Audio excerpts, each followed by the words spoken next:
করতে পারবেন সহজেই যে আপনার অ্যাকাউন্টের সাথে ডিবিটি লিঙ্ক করা আছে কিনা সেটা আমরা জানবো। তো প্রথমে আমরা Google Chrome ওপেন করে নেব এবং গিয়ে লিখব মাই আধার।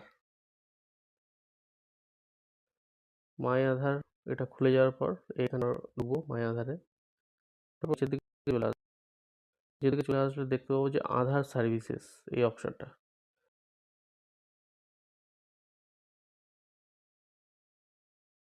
আধার সার্ভিসে চলে যাব। তো আধার সার্ভিস এটা খুলে যাওয়ার পর আমরা নিচের দিকে চলে আসব। দেখতে পাবো যে আধার লিঙ্কিং স্ট্যাটাস, তার নিচে লেখা আছে ব্যাংক সিডিং স্ট্যাটাস। তো এই অপশনটা আমরা দেখব। তো এই অপশনটা ক্লিক করলে আমাদের একটা নতুন পেজ খুলে যাবে। তো ওয়েট করার পর আপনি দেখতে পাবেন যে এরকম একটা পেজ খুলেছে। এটাকে ক্রস করে নেবো আমরা। এখানটা আমরা যাব যে নিচে অপশন ব্যাংক সিডিং স্ট্যাটাস দেখার জন্য। তো ব্যাংক সিডিং স্ট্যাটাসে যাব আমরা।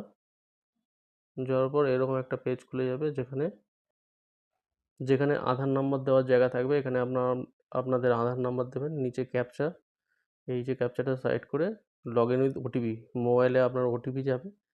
সেই ওটিপিটা সাবমিট করলে আপনার দেখিয়ে দেবে যে আপনার ব্যাংকের সাথে ডিবিটি লিঙ্ক অর্থাৎ আধার সিডিং করা আছে কিনা।